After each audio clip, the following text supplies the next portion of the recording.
Patuloy na ididepensa ng Senado ang pagtataas ng buwis sa alak at sigarilyo sa ilalim ng Sin Tax Bill. Pinanindigan nito ni Ways and Means Committee Chair Franklin Drilon sa muling pagbubukas ngayon ng sesyon sa Senado. Ang ulat mula kay Bianca Piedad.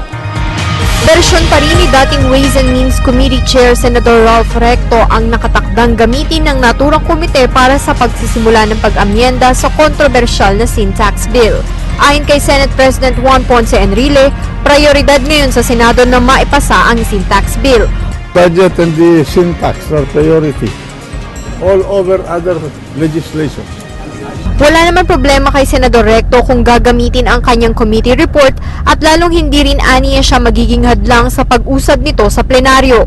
Kung pumayag ako kung yan ang gusto ng Pangulo, walang problema sa akin para mapabilis yung pagdebate.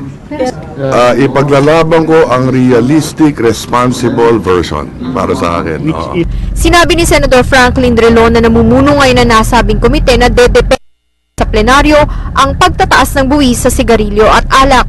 I have discussed this with Senator Recto, and we have agreed that this is the process that we will follow. I have also discussed with the Senate President that we will start the debates on the sin taxes. Nilinaw ni Drilon na target ng panukalang batas ang kalusugan ng publiko higit sa perang malilikom sa sin tax.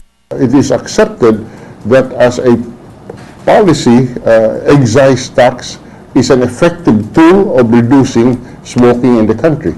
Ito aniya ang dahilan kung bakit ine-endorso ng komite ang Recto report dahil naniniwala sila na dapat taasan ang buwis sa alak at sigarilyo, subalit hindi nila susundan ang halaga ng itinakdang buwis sa Recto report.